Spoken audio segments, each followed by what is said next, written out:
Pedacito Betas today on DOOP by the River. We're going to recap that magical night in Subaru Park on Saturday night as your Philadelphia Union have reclaimed second place in the Eastern Conference. 3 games left to go. And, of course, we're going to preview this upcoming match. We have another midweek match in Toronto. So we're going to preview. Guys, do not go anywhere because you do not want to miss this episode of DOOP by the River. And let's get this started, guys. Dale!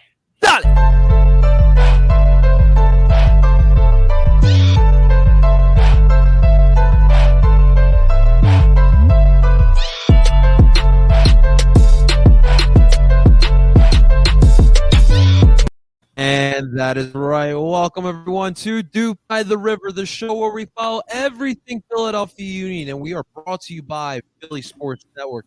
Before we dive into this amazing episode we're about to give you guys of DOOP by the River, guys, do not forget, if you're watching this live, we're only on El Partido Philly's YouTube channel, so until we get back on PSN, make sure you guys hit that like button and subscribe. We'll be back on the next episode, and, of course, you can find Oin Philly Sports wherever you stream podcasts. We are part of PSN Radio. You can find that every stream podcast. We have all of your other favorite Philly Sports Number podcasts on there as well. We're on Apple, we're on Google, we're on Spotify. Do us a solid and leave us a rating and a subscription as well. All right, ladies and gentlemen, let's dive into today's episode. Before that, let's introduce to you guys my experts and dupers.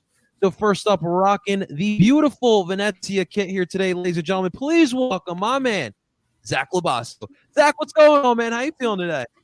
Good, man. How's everyone doing? It's a night. Actually, it was a cold day today. A cold, rainy day. Dude, weird, right? It's just pretty gross. I had to go watch some soccer of teams that I don't really care about, which wasn't super fun. But, yeah, now we're here. So this soccer never ends for you, Zach, does it? Never, ever.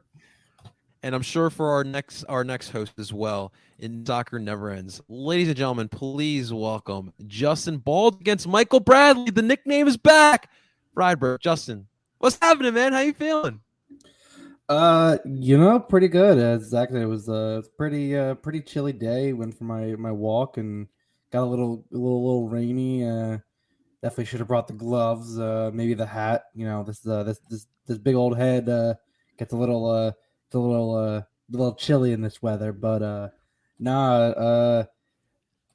life's basically like Zach said. For me, if it ain't about D&D, it's about soccer, and we got plenty of soccer to talk about today. Hell yeah. Yes, we do. What's going on? Thank you so much for everyone that is tuning in here today or listening in. We really appreciate it. Luke is cracking, says, yo, what's happening, Luke? What's going on? Luke, when are we going to get you to an MLS club, man? I know you're a Seattle Philly guy. We got the Union. We got the Sound. Those are 2 really solid teams. We need to find you an MLS club, my man. What's happening, Luke? AK Gaming went to the Fire game over the weekend, which I heard record attendance, over 30,000, and they won. Their homegrown goalie stood on his head, apparently playing pretty well. Yeah, he looks good, man. Decent amount to be excited about as the season ends. Yeah. Unfortunately, bad timing at beginning and end of the seasons when they play well. And but hey, there's next season, right? It's crazy what happens when fans go to the games. The team usually plays a lot better because they have people watching the games. It's crazy. Absolutely. Concepts. Now, seriously, congratulations to Chicago. Obviously, we were anticipating what the Fire would look like in downtown Chicago, playing in Soldier Field, and kudos to them. At least in this season, it's kind of been a down season for Chicago. Them getting a sellout crowd like that, that's freaking awesome. So kudos to Chicago. It was my 3rd game season I went to, and they went undefeated. AK Gaming, maybe you are the lucky charm to the Chicago Fire. You might need to attend some more games. Gentlemen, speaking of MLS action, I don't mean to get too upsetting here on us, but the Shield of Philadelphia, guys. And it is now in the possession of those stinking New England Rebels. You know what? You know how I look at sports, right? It's just so unfair that freaking sports market gets all these damn championships, and now they get a supporter shield, and who knows what else is going to, Bruce Arena. But they, unlike us, they don't have an MLS Cup, and like us, God, I hope they get knocked out in the first round. Please. I know. I have friends of Revolution fans would be on my case about this, but you know what? I would just love to see them get knocked out in the first round so they could have zero crap to talk about. Brother, you and me both, man. You and me both. I would absolutely love to see that happen. But look, go ahead, Justin. Go ahead. I'll say if that makes me petty, then so be it. I will be petty as all hell today. All right, I am not above that. I think we're allowed. Especially with what Atlanta's been doing this year. But hey, I digress. But gentlemen, speaking of this first place in Eastern Conference supremacy, look, we aren't the kings of the East as of right now, and that's completely okay. But what your Philadelphia Union did over the weekend is something that we should definitely hold our hats up high. We got the dub over Nashville SC. And we knew this was going to be a tough matchup coming back here. Obviously, we lost the first one on 4th of July weekend. And then coming back here, I don't know if anyone saw the promo or what the Union put out there on social media, but seeing Alejandro Bedoya, just listen, anytime I need to get motivated, I don't feel like working out in the morning, I just put on Alejandro Bedoya and I just get juiced up, man. I saw him, in that huddle, getting everyone hyped up, and I was like, man, I want to get on that pitch right now. And the Union showed up. The Union definitely showed up. Not many goals, not a lot of fireworks in this match. Literally a lone goal that was scored in the 18th minute off a lucky handball from Nashville SC. Rewarded us the penalty kick. And Kasper Shabilko, Zach's favorite striker, got the goal. Yeah, Zach, he's been doing pretty well lately. Yeah, he definitely listens to the pod. I might be his motivator. Also, though, like, I need some more goals from open play. You know what I mean? like, yes, I'm cool with the pens, but like, I need some. Now, to be fair, we knew how Nashville was going to play. Right. And we just got lucky to put one away, because if that pen didn't happen, it was going to be 0-0. Like, it was going to, no one was scoring. I don't know. I know it's early to dive into the analysis, but there was a good point. I was reading the week review from Matt Doyle over at MLSsoccer.com, and he brought up a really good point that I didn't honestly think about until I watched the highlights and looked back at it. Yeah, the Union only got the one goal, but they definitely had a ton of chances.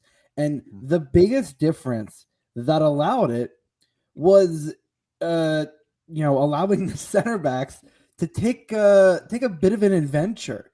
The amount of times I saw Jack Elliott or Jakob Glesnes taking the ball up with plenty of space and bypassing the midfield. And and I said this to Tim before the game. I said Anibal Godoy, was, another stupid move away from getting a red card, which I still think he could have potentially gotten himself into. But the biggest thing was the center backs running past the strikers and into the heart of the midfield. And for once, the crosses actually looked good because you were getting them in more advantageous positions, and the crosses were coming from closer to the box instead of all the way in the corner like they usually do. So, for teams that typically the Union don't do well in breaking down a low block, but right, yeah, the Union were definitely able to, with the way that the center backs were able to take the ball up, you bypassed most of the pressure, got through into the heart of the midfield. And again, the biggest mind blow in reality wasn't CJ being benched. I got that one. You were going to rotate. It was Walker Zimmerman being rotated in a game. I mean, remember, both defenses are top in the league. Union, I believe, have the 4th. Lovitz was out as well. And you had, and of course the handball coming off of former Union draft pick Taylor Washington, who good to see actually, getting a decent what are amount draft of picks? He's helping out the Union. He's still loyal.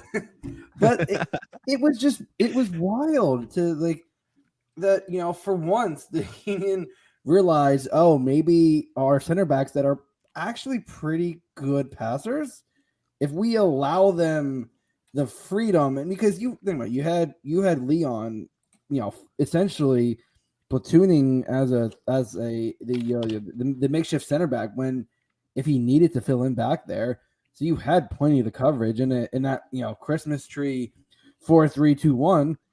you had plenty of coverage if you needed one of the midfielders to fill in. So for once, I think the Union actually had a comprehensive performance and did not worry me as much as they. Even though we're talking in a last 8 games 5-1-2, there have been a couple shaky performances, especially the draw against Montreal, but finally starting to look pretty damn good right about now. Man. Perfect time. Yeah, man. I agree. By the way, Jack Elliott, man of the week, or the all 11 of the week that MLS.com does. So congratulations. He had a great match. Both of them, like you mentioned, had a great match. But you really do bring up a good point here. Now, look, like you mentioned, the Union have been 5-1-2 since the Club America semifinal loss, which it's clear as day that the Union took that loss as motivation for the rest of the damn season, where in the MLS, usually what we see from teams that make it all the way to the semifinals of that competition usually do poo-poo in the rest of the season. And the Union have been playing the complete opposite. But look, on Saturday night, let's put the facts out here, right? Nashville did not put their strongest unit out there. We did get second place, and that is big. And obviously you want to get some momentum going into the playoffs. But how much stock are you putting into this win? Now, Zach, I'll let you start off here, man. I mean, even though that like Zimmerman and Sapong weren't out there and whatnot, I still think it was big as well, man. Well, Mukhtar was a yellow card suspension, so that was a little bit different than rotating. Yeah, that is true. But I think in general, like, it's still a great win because they are in second place. They are not an easy team to score on, clearly, because they love a draw. They've drawn, I think I saw it was 16 times this year. Yep. Which is just unbelievable. Like MLS record for a season is 18. That's insanity. How do you do that? Like, and it's not even like all of them are like 0-0s. Like some of them and most of them they come back in. Like most of the games that they draw, they're down like 2 or 3 goals. Like and they tied 3-3. Was like Atlanta down 2-0, and they scrambled back to get a 2-2 draw. Yeah, it's crazy. I don't understand. Like, I mean, they're not a team that I would want to play in the playoffs. That's for sure. Because like they're just going to take a game to penalty kicks. And unless you got a guy who's going to stop those penalty kicks, like they might be set up to win those playoff games. So I think it's a very good win. I think it's a statement win that really, helps them, build confidence over these next 3 games too, hopefully for the playoffs. Let's put this out there. I do not want to see the Union in a penalty shootout, man. That we have our own. Oh God, no! No! Oh no! Not in a million years. I don't even know, like, who would be the 5. Like, it would be Gazdag, Casper, Jamiro, and Glesnes. Like, that would probably be my 5. No, I'd take out Jamiro. Just make it Elliott, Glesnes. Just do it. I think Elliott would do a good job, but I think Elliott would definitely do. But there's no way Jamiro doesn't take. Like, I know get what you're saying. It's more me hoping he doesn't. Yeah, and I don't need to see Sergio trying out for the Eagles either. Sergio Santos is not allowed to take any penalty kicks. No, great on the high press. Great to stretch out the back line. That's fine. Not penalties. Not penalties. Not penalty kicks. Justin, how do you feel after this one, man? Are you like pumped up? Like, obviously, listen, implications you should be, but when you look at the detail, it could tell you something. I'm pretty excited. I mean, I think for everyone who says, "Oh, well, it wasn't a full strength Nashville roster," the only players who were not available that would have made an impact was Mukhtar and Dax McCarty. They chose to rotate CJ and Walker Zimmerman in arguably the biggest game up to this point, in a little while I really think for either team, because Nashville, we look at that, Nashville's so high up in second place, there's no way. Well, when you get 16 draws, I mean, they had and I have friends that are Nashville fans, and they just said, like, there's stretches, and they get draws, and it's just like, well, what is going on? And they snapped the unbeaten streak, but they were also drawing a ton, right? And you know what, they rotated, but you know what, as I say, you play the teams in front of you, and CJ came on when Rios got hurt in the first half. Walker Zimmerman came on right at the start of the second half. So Nashville realized, we need to get a point, or we're going to be in trouble. And the Union held resolve. I mean, looking at the table, Nashville is number one in terms of goals against, at giving up 28 goals through 31 games. Number two, the New York Red Bulls. Not surprising. Hot team. They've had a decent team. Decent. Was Matt on something, by the way? I asked him about that, and he was at the game in Columbus. And let me tell you, I love our boy Matt, and he sent me a text the following morning, just saying, "My head hurts, but what a night." My man had a good time, and shout out to Matt Sia. We love Hell you, yeah. Matt. He's a good pal, and definitely had a good time out there. But then number 3 are the Philadelphia Union, and only give them 32 goals. And I've said this the entire season. The defense has not been an issue. For all the crap we give, the defense has absolutely not been an issue. Now, as I say, for all the crap we give Zach about Casper, would I love a consistent goal scorer? Yes. Are the Union better when he scores? Statistically, yes, they are. Yes. Yeah. The Union are weirdly statistically better when he scores a goal. It is frightening. It's almost like when it's like better if your striker scores goals. Like it's crazy how that works. But it's just like the fact that he can be so consistent and that their record is a lot better when he does score is. I would love to see stats on like when Aguero was at Man City and be like, were they better when he scored? Probably. I mean, but he scored all the time. So that's why. Yeah. So like if we had a striker that scored all the time, I think we would be like the best team in the league for sure. Aguero, right? He can come over from Barca now. I would take him at the Union right now, right? I would take him at the Union. I mean, he's like the rich man's Higuain. He's Argentinian, but he's still got pace. Overweight. Yeah. I think. Player, he doesn't does he have fitness issues now? Is he playing with Barca right now? Yeah, he scored against El Clasico. Yeah. Oh my God. It's like, so that's the thing. Like the Union, for all the jokes we make about their offense, the defense has been consistent, and quietly, Andre Blake having a pretty damn good season. Now, goalie of the year is going to go to Matt Turner. Yes, I think Tyler Miller having a pretty damn good season for Minnesota should have deserved the shout. But you know how it is when teams start winning awards. Union happened Union last year when you won the Shield, you won Coach of the Year. Andre won Goalie of the Year. The awards just kind of fall in your favor. But the Union, listen, we all knew this, and I said at the beginning of the season, you were going to have a downturn in the season. There was no question. Anything less than the Supporters' Shield was going to be a slightly down season. But you knew they were still going to have a good season. They only lost 2 big players. And I think 3, don't forget Mr. Gaddis. Yeah, I think, obviously Mark and Brendan were definitely a lot, more crucial pieces. And I think in the season, I did have the Union around, I believe, 3, I think was where I had them.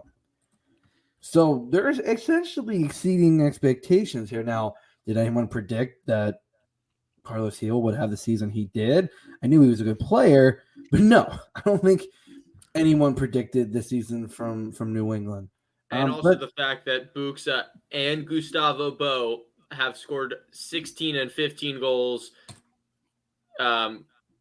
respectively. Like they have 31 goals just between the 2 of them. Which is wild because even last year, people were considering Adam Buxa a bust. Yeah. And Gustavo Bo is filthy. He's the fact that this dude shoots from anywhere is it? He is so good. I'll just be glad to see Tajon Buchanan out of this league because he's also so good. The kid is just filthy fast. It's not fair. Let me ask you guys something because we got 10 more minutes here.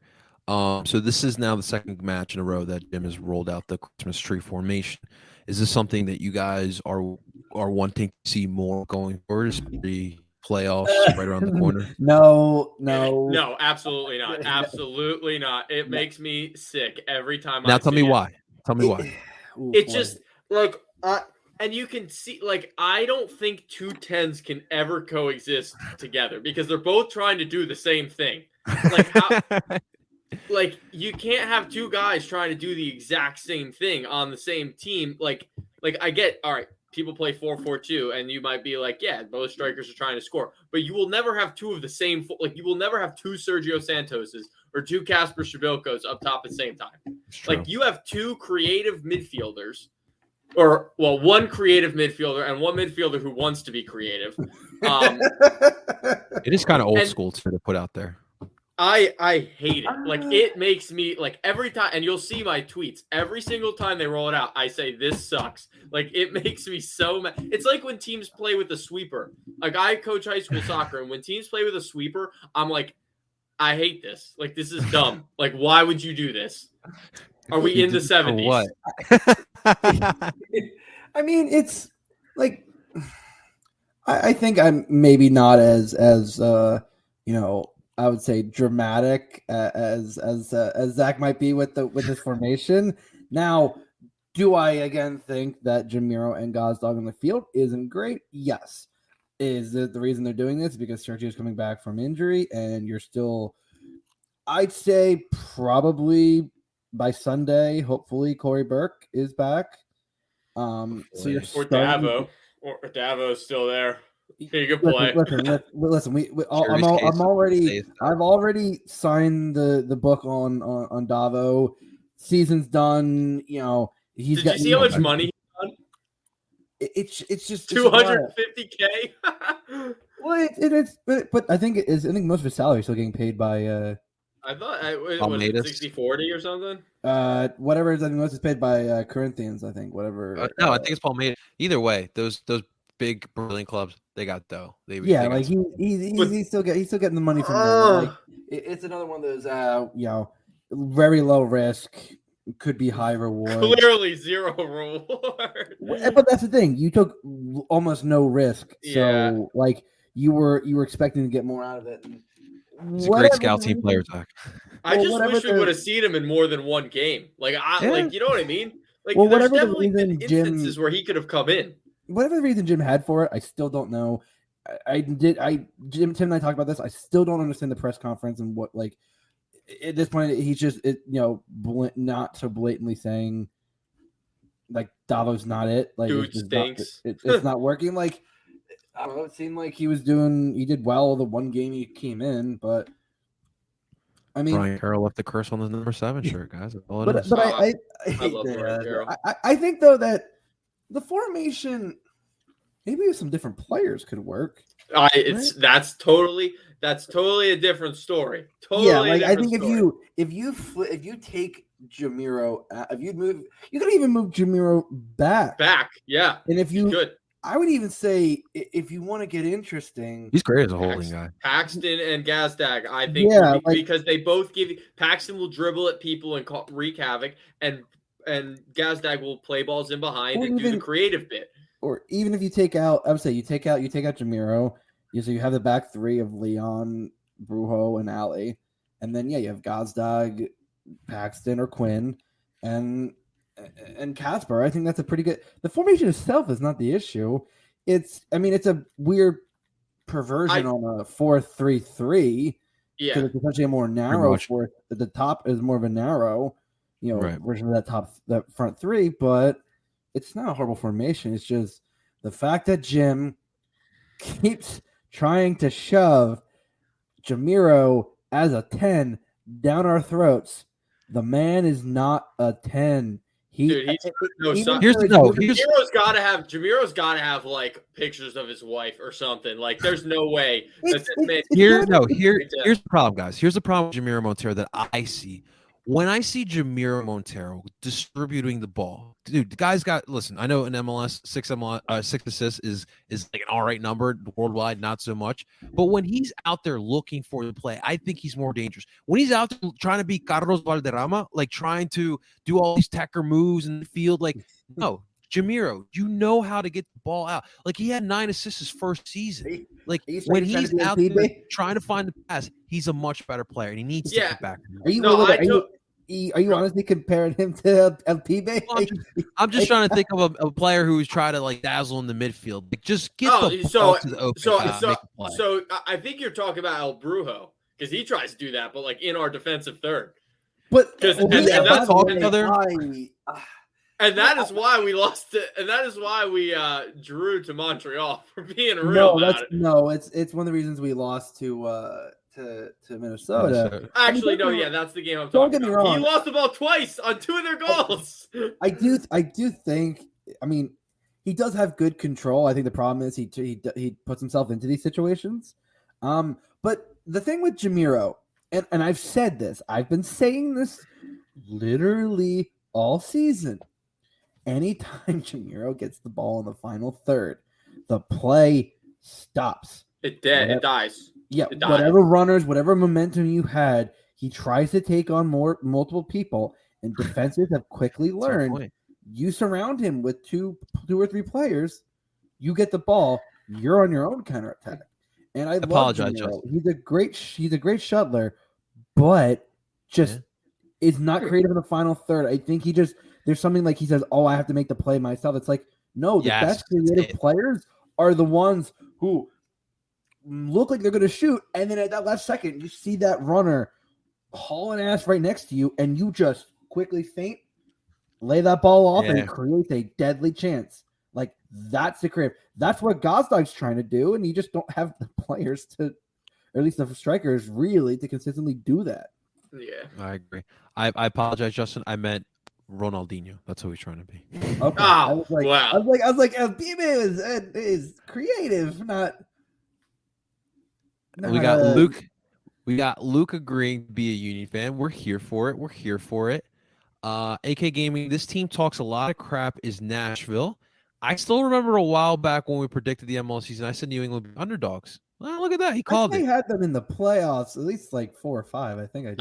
I have to look back at that prediction we did. Yeah, I definitely had the Union at 4, and I definitely had New England in the playoffs. I had the Union at 3. Yeah. That I know I had. Playoffs are going to be. Most cup playoffs are usually pretty good. I'm excited for this season. Listen, the one thing that I've said is, and people have like looked at me like I've had 2 heads. The MLS deciding to make playoff games on Thanksgiving, the way that the NFL has been this year, is a stroke of goddamn genius. Because, as I've said to people, you have 3 games for Thanksgiving for the NFL. 2 of which usually suck because one involves the Lions, and the Cowboys. They either play a really tight game or they blow the team out. Like it's one of 2. So the games are typically not very entertaining on Thanksgiving. They're just there while you're stuffing your face full of turkey. Unless you get a butt fumble, potatoes and everything. But the fact that the NFL, the MLS chose to do this, I think it's a sign, because what I've been seeing is that the NFL ratings have tipped a little bit. Hell yeah. And we're here for the MLS, why not sweep in and go for it? What really do you have to lose? I'm going to be watching. In a sport that's, again, people is growing in pretty damn big markets, and if everything's correctly, you have a team coming next. You obviously have a team next year coming in Charlotte. You have a team the following year coming in St. Louis. Yeah, if all reports are true, you have a team in Las Vegas. Oh, that's going to be awesome. That's Vegas, baby. Oh, that might be like my first big away trip. Like that might be the one. Listen, Liam, we got to talk to Boss Man about about Liam. We need that. We need that GSM money. A dupe by the strip. All right. We'll get it from we'll record a live show. Dupe by the Mandalay. From the Luxor. Dude, or Caesars. AK Gaming. Tim's schedule didn't align with the show tonight. It's all good. We'll have him back on the next one. But I do appreciate you asking for Tim, man. We love us some Tim. We stand Mr. Tim Lovinguth. Gentlemen, it's been too long since I've seen Tim, to be honest. I know. I haven't seen Tim in ages. It's been so long. It's almost like I saw him like Saturday or something. Yeah. We miss you, Tim. We miss you. All right, guys, listen. Second place for right now. We still got business at hand. We still got 3 more matches. You have one more midweek match before the playoffs, and that is tomorrow night. Your Philadelphia will be traveling north of the border again, and they're going to face off against Toronto FC. Not the same matchup as before, but there's still that intrigue there with TFC. And, of course, ladies and gentlemen, as we'd like to do here on DOOP by the River, we like to get you guys the perspective of enemy lines. So without further ado, I'm super excited to have this guy actually live here, not a pre-recording. Ladies and gentlemen, please welcome my dear friend, Mr. Ryan Anderson. What's up, Ryan? We live and direct this time. I'm doing good. It's going to be a good one. I'm going to enjoy this. And by the way, I totally agree about the playoffs thing because I'd rather watch the MLS Cup playoffs on Thanksgiving and do a live stream watch along reaction after I eat instead of watching NFL football. Because yes, dude, I'm be honest, so that's excited. smart. Let's be honest, that's smart. Dude, turkey and some goals and some soccer. Hell yeah, give me that. Give me all that, man. Gobblers and golazzos. That's the name of the show. Hey, it writes itself. It writes oh itself. My God. Dude, you just came up with that like that out of nowhere? Hey, that was great. This big head's good for something, right? We might have to talk to him for some t-shirts now, man. Sheesh. I'm surprised he came up with it before me. Yeah, man. That's I'm just the one that comes up with stuff off the bottom of my ass. That's why we give Justin Tam money. All right, that's why. Ryan, listen, man, it's a pleasure to finally have you on, guys. We had Ryan on last time. It was a pre-recording. Our schedules in line, but we are so excited to have him actually live here and in person talk about TFC. Ryan, for those who aren't aware about the content you do and the great work that you do, kind of tell a little bit of the people who the hell is Ryan Anderson, my man. Well, I'm a big YouTuber, not a big YouTuber, but I'm a YouTuber football pundit for CONCACAF and MLS. Of course, Toronto FC is the first thing I do. Kind of like Steve Dangle with the Leafs. I do everything, but Toronto's my heart. I have to go with them and talk about them all the time. Even though we're already out, I'm still doing all three of the matches, reviewing those, Canadian Championship, all that. It's not fun, but we got to do what we got to do. And then I talk about CONCACAF Champions League, CONCACAF League, World Cup qualifiers, all that, live streams, commentating, reviews. It's all fun over here. We do a lot of work, but we have some fun work, and I hope y'all come over and watch to enjoy it. And also on Twitter, I do have a lot of good content on Twitter, so follow me at Brown_27 over there because there's some good content over there too. Absolutely, Ryan, dude. I love the grind, dude. You seriously put in some serious work, and that I respect that. As someone, I obviously, doing all 5 Philly sports teams here, it's a lot of work. So I honestly do respect that. But Ryan, I think what I love most about you is you're just yourself. You don't apologize for it. You're just your flat out self. And I think in what we do here, you just have to be yourself and you can't apologize for it.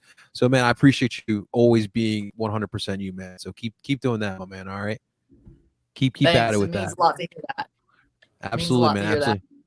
Ryan, let's get to the action on the pitch, man. So you just said it. Listen, it's been a down year for Toronto, and this stuff does actually happen. Ooh, I think, Justin, Zach, and I have our own perspective of Toronto and the direction you guys should be kind of handling. But where is the state of the fan base with this club, and what do you think needs to happen for TFC? Obviously, you guys are out of it now.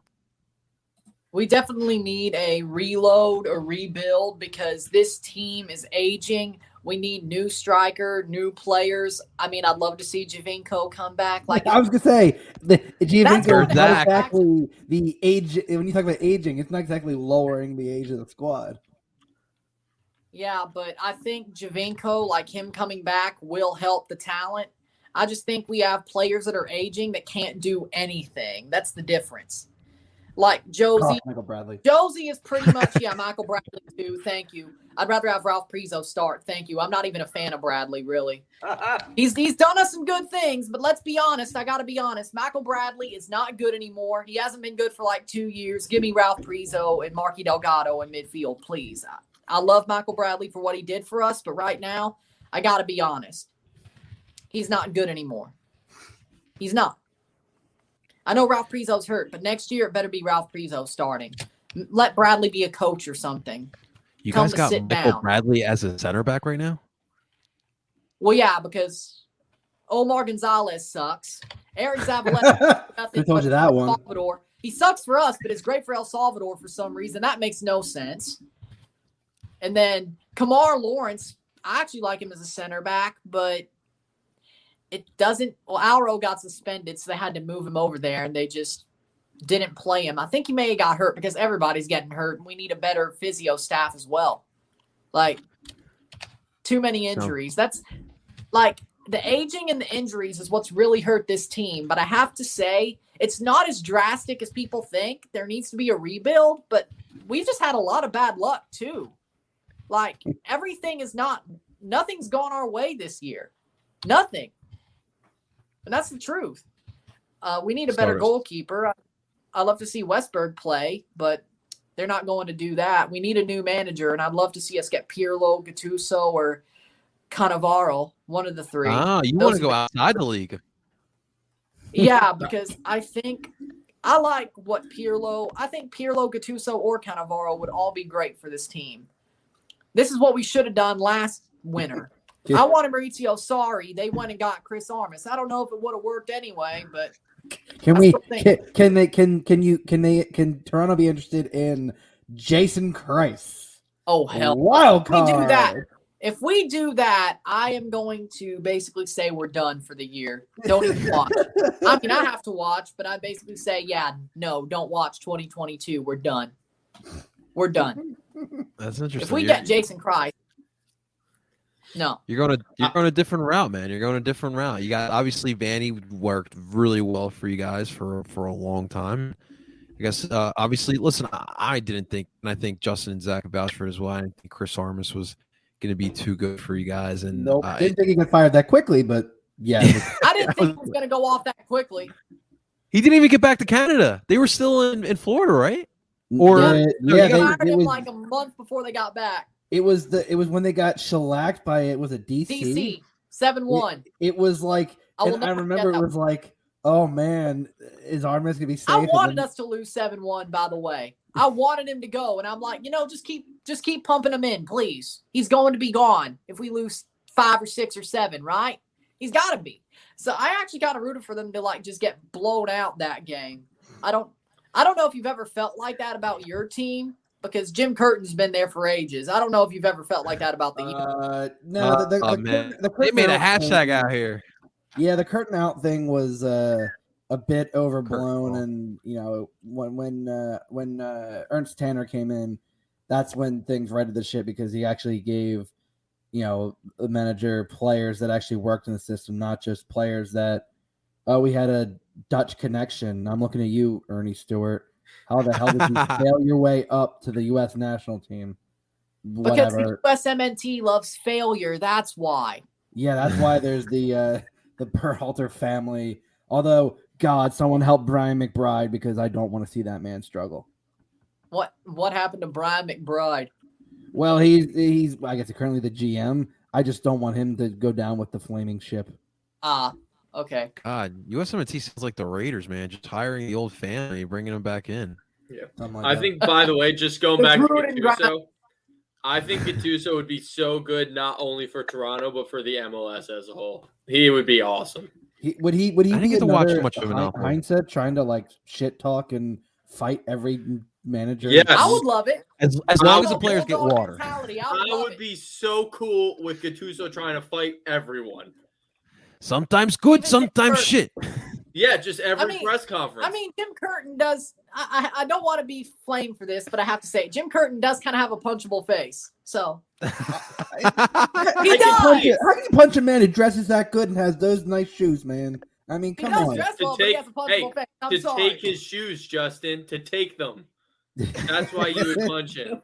Hey, listen. Jim Curtin. Showed up to our soccer game. Nice man. I don't want to punch the face of. I never said that. I know Jim Curtin's a good guy. He just kind of has. I don't know what it is. I love his style. It's a Philly thing. I think it's a Philly thing. It just people look at Philly face and just want to punch him. Yeah, I'm not really a big Philly guy, considering what happened in the Super Bowl. Was it like 3 or 4 years ago? 2017, man. 4 years. Yeah. Right. 4 You're years a TB 12 guy. Yeah, he should have won. but they made Malcolm Butler miss the game, and Brandon Graham, baby. That last Matt not a touchdown for that, and sorry, I'm okay with it. We're all good with that Super Bowl here. Now we're trying to claim this MLS Cup here, man. So before we dive into tomorrow's match, a couple question marks for me. What happened to Pozuelo? A lot of injuries, and they also say he has personal problems when it comes to. I don't know exactly what they are, and I don't really want to speculate on that, but he said he's had personal problems. There's been injuries all year. He's basically been out all year. So he hasn't been able to be effective. And when he has showed up, he hasn't been able to get up to speed. And I also think playing with Soteldo just doesn't really work. It's kind of like the Jamiro Montero is a 10 thing. It just can't have 2 10s on the pitch. I like what you did there, Ryan. I like what you did there. You can't.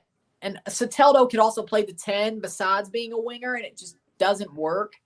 And I think that's what's happened. The injuries, the small amount of play that Pozuelo's had, personal problems that he's had with his, I don't know if it's because his family were in Spain and they had to come back over and all that.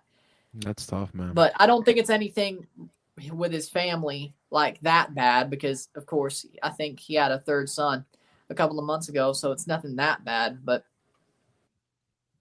so, with that being said, I mean, that dude came in the league with.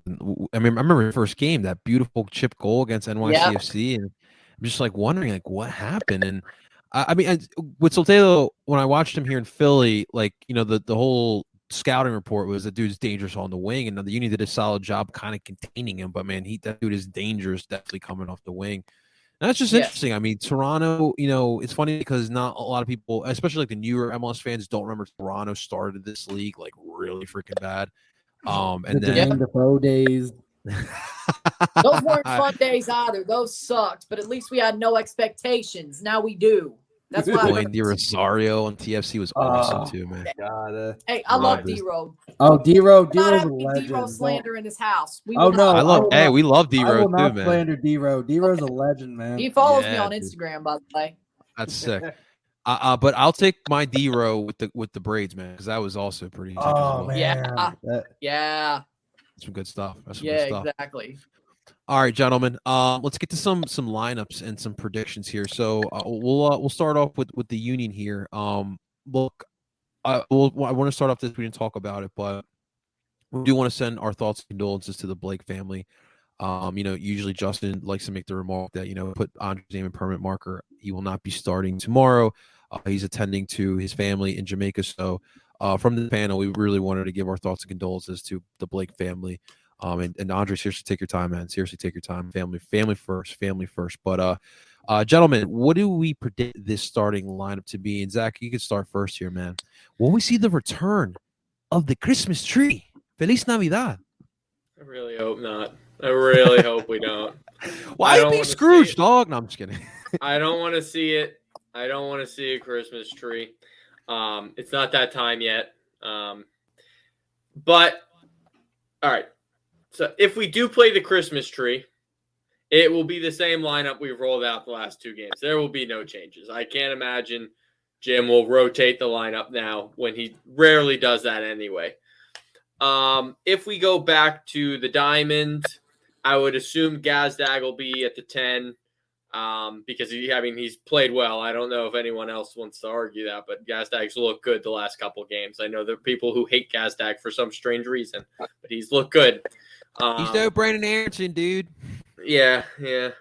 To be fair, that's true. Brendan's like a very, very, very good international soccer player now. Like, he has ascended.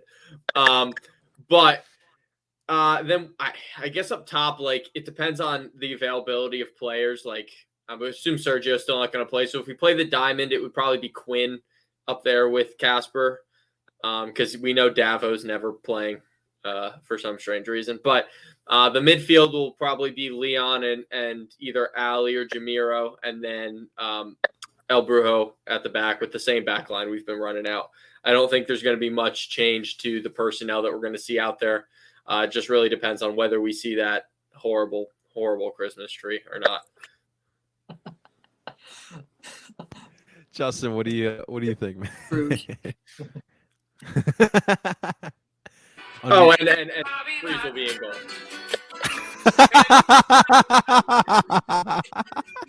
Feliz Navidad, Prospero. So the Christmas tree will be back. I don't love it. I don't love it. I had to do that. I thought I'd get a little. That was good. That was good. I like festive. it. A little festive in here. Listen. Yeah, like I said, I know I usually say Andre is locked in, but obviously with family issues, we all know Matty Freeze, tried to play through after his father passed, and he looked like he was just struggling out there. So, Andre, take as much time as you need. Like I said, our thoughts are with you.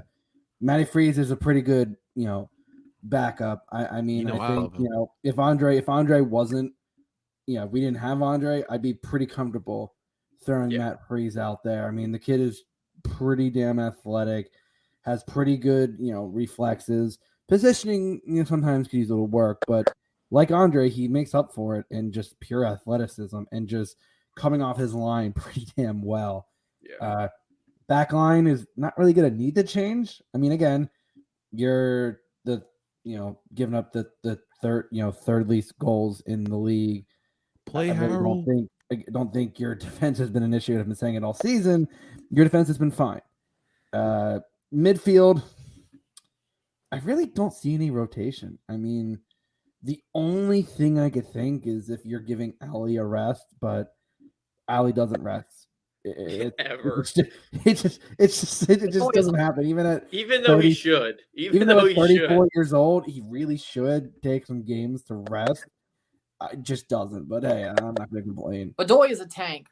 Yeah. Oh yeah. No. He just listen. He's not as fast, and even though he every time he makes a run where the player should pass the ball to him, he would get to it. They just don't pass it, and then you waste the energy, and it's like, well, now you know why he might be tired is because he just said like 3 runs in 5 minutes that should have had passes and didn't. Your front three, God, I would love to not see Jamiro in there. I'd love to see Paxton or Quinn in the the bottom part of that tree. But it ain't gonna happen. Unless Ali does rest, Jamiro drops back. Then maybe. Yes, maybe. Then maybe I could see that happening. But again, Jim doesn't rotate. We've talked about this. Jim don't rotate, and when he does not. It's like either wholesale or nothing. He either rotates almost the whole roster or he rotates nobody. That's how it works. Listen, I frustrating that Jamiro is forced down our throat as a 10. I've been saying this.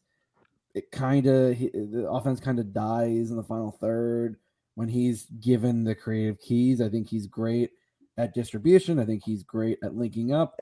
He's not great at trying to be that creative cog, and I think that's why Gazdag definitely has gotten a bit of a bad rap, and I think the last month or so he started to show why I think he was worth it and why next season, again, he was a midseason acquisition. I think next season he'd be pretty good. And of course, up top, come on, it's Casper. I mean, the man who, as much as Zach is his favorite player, and listen, Casper, we all know you listen because you've been doing better ever since Zach has been calling you out. He must. And the Union statistically, when Casper scores, or like really freaking good, like it's an insane record, which I know you're supposed to be winning when your striker does score, but the fact that when one player scores, you were that reliant, it's like, oh boy, it's tough. But listen, I don't think many changes. I do think Sergio maybe gets in for like 20 minutes because while he is coming off an injury, I think you're going to want to kind of Sergio's good when you kind of give him some time to kind of really just run at the back line unfettered for like 20 minutes. Just kind of usually when he comes back from injury, it's like a 15, 20 minute cameo. And hopefully if the Union are up by that point, you just say, Sergio, just keep running. Just what you do, drag it to the corner and just, let Omar Gonzalez try to run you over. And then when he scores an own goal or heads it back and causes a calamity at the back like he did for the U.S. men's national team, Omar will never forgive you for that one. Ever. Hey, I don't like him either. Slate him, please. Slate him till he melts in the heat of the sun, please. Yeah, listen. That's one thing. Him and Bruce Arena are two people that I have many qualms with related to that failure of 2018. So you want the Union to beat the Revs in the Eastern Conference Final? No, I hope the Revs lose in the round. First round. I know they're the bye, but first round. I hope they taste the same pain we did, because it would be such poetic justice. That was so gross when we lost in the first round. Like I was so sick. Hey, at least it took the heat off us, which is probably a bad thing considering this past year, because we took the same day. Here's one thing I will say before we get Toronto's lineup prediction. If you can rest Sergio for the playoffs, I would do it. Because I want him for the playoffs, man. We need that speed. That speed is dangerous, absolutely dangerous. All right, so Ryan, as we mentioned, we know TFC kind of out of the picture, but what can we expect as far as the lineup goes for TFC? In goal, I think they should play Quentin Westberg. He was much better than Bono has been all year in his 3 or 4 starts he's made, and especially in the start against Montreal. I say they should play Westberg in goal. The back, yeah. The back 4, I should say Aura, Mavinga. Will keep Bradley at the back. I would say Lorea at the other outside back. Delgado and Okello in the midfield. The 10, Pozuelo is back, so they'll play him at the 10. I think at the wings, they should play – Soteldo's not – he's injured. So Jaquil Marshall-Ruddy and Schaffelberg, and then at striker play Josie. Because honestly, Josie is still better than any other striker that we have. And Achara is kind of a winger but he's more of a scoring winger instead of a striker. And I like Achara, but I think they want to give Jaquil a run out. But if he doesn't play, Achara would play in that spot. Yeah. I think. Please play Josie. We probably will. The way Perez was talking, we probably will. We'll probably start him. So, how different is this team going to look next year? A lot of the players that we love are going to be gone, or love to hate, I should say. Love to hate will be gone. I think we'll have a new starting goalkeeper. Okay. We'll have a new starting goalkeeper. Omar's going to be gone. We'll have a new center back, probably 2, so we can have some backup for whoever the new center back / Mavinga is. Zavaleta may just be gone, even though he's good for El Salvador. He's no good for Toronto, which that makes no sense to me. I think Ralph Prizo is more of the starter in center defensive midfield once he gets back from his injury. Bradley takes a big step back and sits on the bench. Probably starts the season due to the fact Prizo's probably going to take a month and a half to get back. I would say Delgado has a bigger portion of time in the midfield, as well as Osorio. Javinko will probably be there. I think Josie's going to be gone. We'll have a new DP striker. I think Seba comes in on TAM with another center back.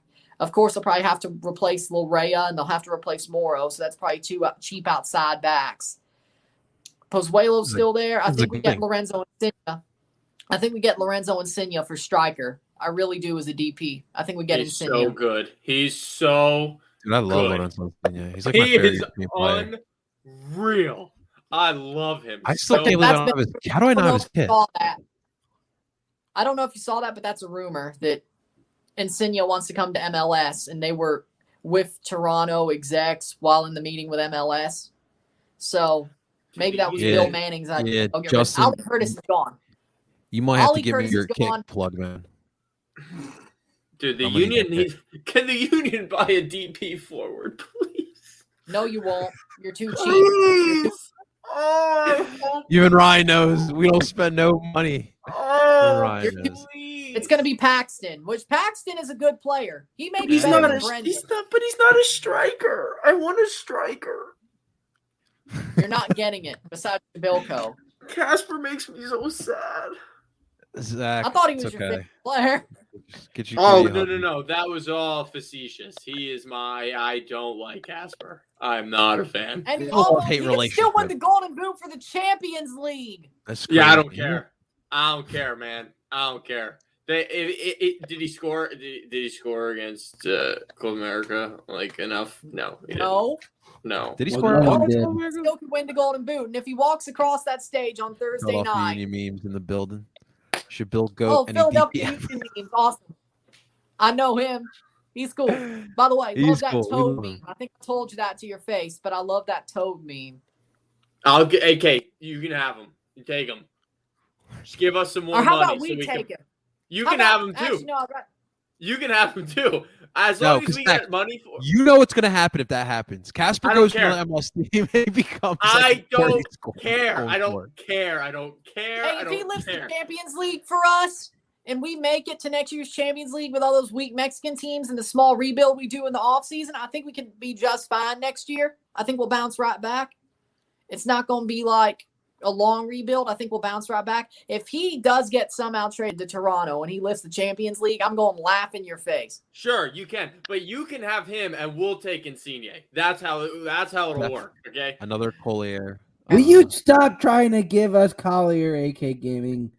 Stop it. I just want Insigne, man. Now that you put this in my head, I want him so badly. You know me, I love me. We're probably getting Insigne, so I'm sorry. Then we'll have No, you can have Giovinco. I love Giovinco. Or you probably just get them both because you guys are Toronto and we're the Philly Union and we don't get anyone. Exactly. We're going to get both because Giovinco's probably on TAM and Insigne's the DP. And they're probably talking to each other. They're like, let's hang out. Yeah, that's probably why it's happening. Because they both have the same agent. They're going to get an Italian manager. It all makes sense. Wait, we have a big Italian population. Well, why can't he come to Philly? Because Gattuso is going to go to Toronto. They're all planning it out. The three of them. They're all together. Napoli, Toronto. That's going to hurt, man. But this time it's the Umberto Tozzi version with the Brannigan lyrics. And are you guys going to get Marek Hamsik as well? Jeez, you guys are going to kill me. No, we don't want Hamsik. We don't want he's in Hamsik. China. I'm not going to lie. Hamsik was very good in the Euros, though. He was very good in the Euros. Yeah, he had a good Euro. Did he play like Slovakia? Yeah, he had a very good Euro. Slovakian goat, dude. Yeah, he did. Love Hamsik. Does that Slovakia finish flat or something? No, didn't they get out of the group? I thought they got out of the group. No, they didn't. Off that wonder goal from from Schick. Yeah, no, they definitely got out of the group. That was Czech. Was it? That was the Czechs. I swear Slovakia got out of the group. The Czechs were Patrick Schick. Yeah, you're right. But let me. All right, well, while you look for that, Zach, let's get to these. You guys can continue. Yeah. Ryan, give us a prediction for tomorrow night. What do you think is going to happen? I don't know why, but I feel like there's going to be a 2-2 draw. I just feel like the momentum Toronto's bringing out of the 401 derby, they're going to find a way to draw the game. I hate to be optimistic, and it's bit me all year, but for some reason, without Andre Blake, I know Matt Freese is a good goalkeeper, but he's no Andre Blake. Andre Blake is the best goalkeeper in CONCACAF. He should be in Europe. Matt Freese is nowhere near that. I think Toronto find a way to put two past Matt Freese because he isn't a brick wall in the goal. He's more like a wall of plastic that you could break through if you hit it hard enough. A little motivation from Maddie. The Union are still a good attacking team, and the Union will put two past us because our defense is just total ass, but 2-2. Okay. All right. Justin, what do you got, man? I mean, first off, Ryan, how dare you? How dare you? Maddie Freese is a wonder child, and we will not take that slander here. That's my friend you're talking about. I know Matt Freese. Don't disrespect him. How he's no Andre Blake. I'm not disrespecting him, but nobody could be Andre. You said he was a wall of plastic. He is like, Andre Blake is a brick wall. There's but there's you could have given him like a little bit of a harder substance than plastic, like maybe like glass, like at least like plexiglass. Okay, there we go. That's better. Glass. Plexiglass. That's where we'll go. Okay, I'll change it. The wall of glass. Plexiglass. But I think if you look at the run that they've only given up more than one goal once, and that was in twice. You have the 2-2 draw and the 3-2 loss. In that 5-1 and 2 stretch, you're going back 8 games. You've given up more than 2 goals twice. I don't think that changes tomorrow. I know the idea is a point on the road and 3 points at home. Well, with Toronto and Cincinnati, I'm sorry, but you should be able to get 6 points out of those two games. I think it's going to be a tight one because it's the Union, so why wouldn't it be a tight game? I'm calling a 2-1 win. I'm typically, I know that doesn't exactly sound optimistic, and usually I'd go for a draw on the road. But I think the way Gazlag's been playing, I think the way this team's been playing, it's definitely been an improvement, especially since the Club America game. I think they've said, hey, we did a pretty good job, but the job's not over. Our season's still going on, and it's clear that the form has improved since that point. I remember leading up to the game, it was, oh God, like we're not playing great. What's going on? And then, and then the game happened, and it's been a lot different since. And I think these road games, it's always a struggle, especially because for some reason I always get the away feed because I get it through Hulu and ESPN Plus. So I know I'm going to get TSN tomorrow.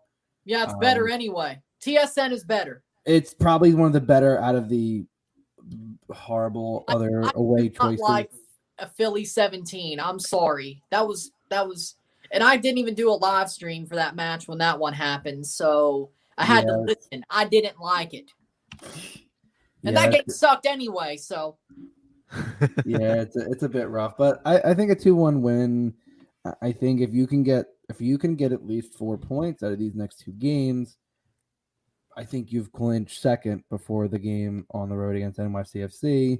And I think then that's when you'll see rotation. If you can clinch second as soon as you can, then you can rest some players for the final week, and you can go into the playoffs.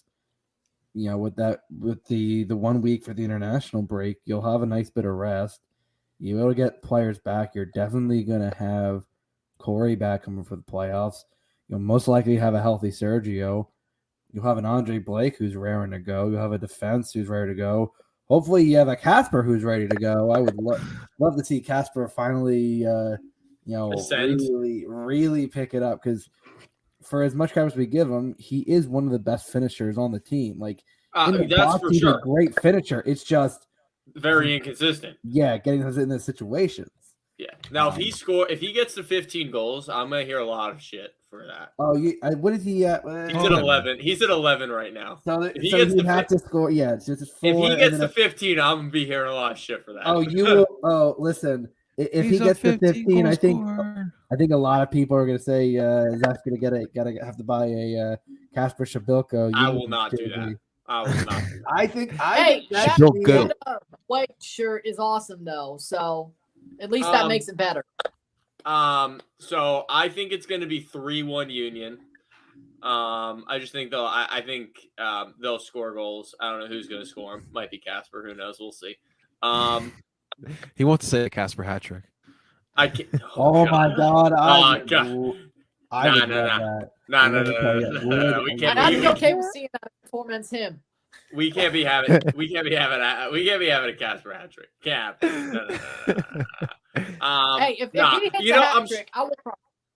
I'm sure it's gonna be like some weird thing where like Bizo gets one, and then like Ali scores his like typical like back post tap in run off like a long ball or whatever, and then Casper might get one, or one of the 210s. Ooh, so fancy. Might get one. Who knows? I think it's gonna be 3-1 though. And I think the Union will take care of business on the road. What's better than 1 number 10? 2 number 10, Zach? No. If anything, if world football has showed us anything, not MLS, if world football has showed us anything, what's better than 110 is 0-10s. Yeah. That's what's better. That's why my man Hamas is a guitar right now. Yeah, that's why Hamas doesn't exist anymore. That's why Isco Hamas exist anymore. That's why he never plays defense. Yeah, but that's what the 10 used to be. That's why Isco doesn't play anymore, and that's why Mesut Ozil doesn't play anymore. Which all three. He plays for Fenerbahce. Yeah, but Respect the Turkish League. Kyle Larin and Atiba Hutchinson are both there. Atiba Hutchinson is a stud. He is a stud. Yeah, there we go. Bucko was just there. Over there. He is. I like Atiba Hutchinson a lot. Actually, he's a stud. Shots fired at Johnny. What's up, Tommy? What's happening, Tommy? All right, guys, that's going to do it for another episode of Dupe by the River. Before we sign off, Ryan, seriously, man, thank you so much for hopping on in. But where can people find the wonderful work of Ryan Anderson, man? Look up my name as it is in the display, Ryan Anderson on YouTube. You'll find my channel at least be in the top 5 results at this point because of all the work I've been doing. You can find me on Twitter at Ryan Anderson _27. On Instagram and TikTok, Ryan Anderson.27 because, Twitter doesn't allow periods and Instagram and TikTok do. It's weird. And that's where you can find me. And I hope you enjoy all my content because it's all good content no matter where it is because I always try to do the best that I can. So that's all you can do, man. Absolutely. Enjoy it all. Absolutely, man. Thank you so much again to Ryan Anderson for hopping on in and giving us the perspective of Toronto FC. That's going to do it for another episode of Dupe by the River. Ladies and gentlemen, do not forget, if you are watching this live on the Barcelona Phillies YouTube channel, do us that solid, hit that like button, and subscribe to the channel. We'll be posting all the Dupe by the Rivers on there. The live portions will be back on PSN for the next episode. And, of course, if you want to re-listen to this or just want to add a podcast to your podcast rotation, you can find us PSN Radio, and you can find that wherever you stream podcasts from Apple, Google, and Spotify. Ladies and gentlemen, that is Ryan Anderson. That is Zach Labasso. That is Justin Balds against Michael Bradley Friedberg. And, of course, I am at Barcelona Philly, and we're telling you guys to dupe on. Talk to you guys next time. BTFC!